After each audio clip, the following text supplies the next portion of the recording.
امام حسین کربلا میں ہیں، 10 محرم جمعے کا دن، اور آپ کے اکثر ساتھی شہید ہو چکے ہیں۔ عصر کی نماز سے پہلے تو آپ بھی شہید ہو گئے تھے، عصر کی نماز سے پہلے تو آپ بھی شہید ہو گئے تھے، سارا خاندان شہید ہو گیا تھا، سارے ساتھی 72 کے 72 شہید ہو گئے تھے عصر کی نماز سے پہلے۔ تو آپ سوچئے ظہر کی نماز تک اتنی بڑی تعداد آپ کی شہید ہو چکی ہوگی، اور ہر شہید ہونے والے کی لاش کو آپ اپنے ہاتھوں سے اٹھا رہے تھے، ہر شہید ہونے والے کی لاش کو آپ اٹھا کے آ کے خیمے کے پاس لٹاتے، جاتے اٹھا کے لٹاتے، جاتے اٹھا کے لٹاتے۔ آسان نہیں ہے، آسان نہیں۔ ابن زیاد کے ساتھیوں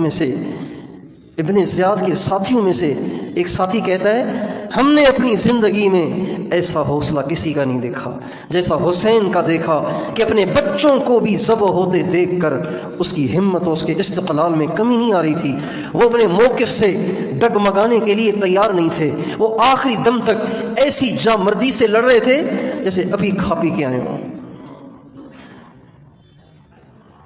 ظہر کی نماز کا وقت ہوا ہے، ابو شمامہ ساعدی سے آپ فرماتے ہیں اعلان کرو پہلے نماز ہوگی پھر جنگ ہوگی۔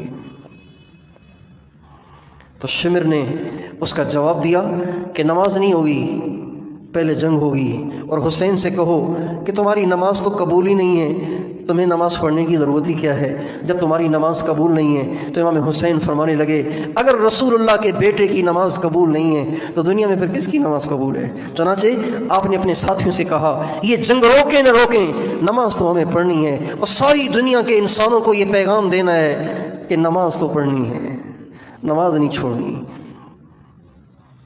یہ وہی ہیں جن کے بارے میں سرکار یہ فرما گئے تھے سیدہ شباب اہل الجنت الحسن والحسین۔ آپ علیہ السلام ایک دفعہ اماں فاطمہ کے گھر میں داخل ہوئے تو بہت بیمار تھیں، تو پوچھنے گئے تھے تو آپ کے ساتھ ایک اور صحابی بھی تھے۔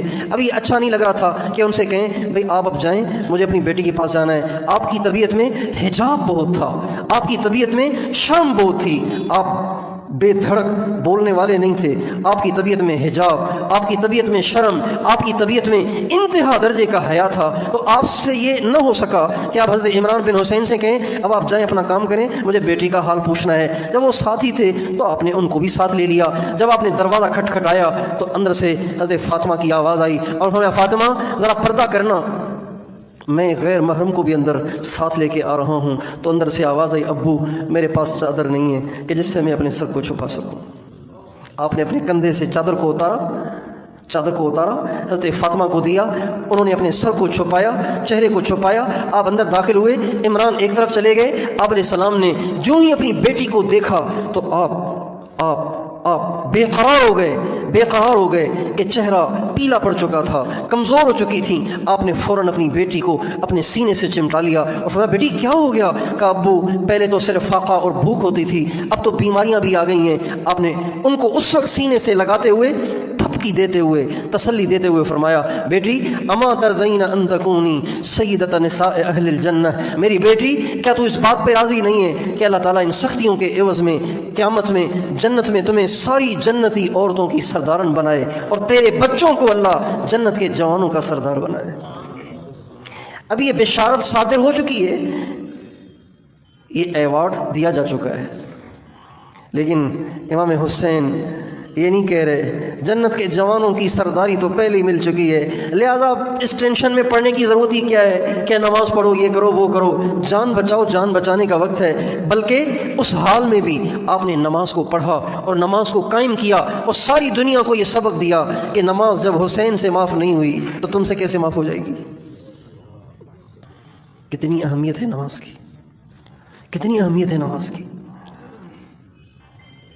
مسجدیں مرثیہ خواہ ہیں کہ نمازی نہ رہے، مسجد تو بنا دی شب بھر میں ایمان کے حرارت والوں نے، من اپنا پرانا پاپی تھا برسوں میں نمازی بن نہ سکا۔ اپنے نبی کو آئیڈیل بنانے کا مقصد کیا ہے کہ ہماری نماز نہ جائے، جان جائے تو جائے نماز نہ جائے، کاروبار جائے تو جائے، دکان جائے تو جائے، ملازمت جائے تو جائے، نماز نہ جائے، نماز نہ جائے۔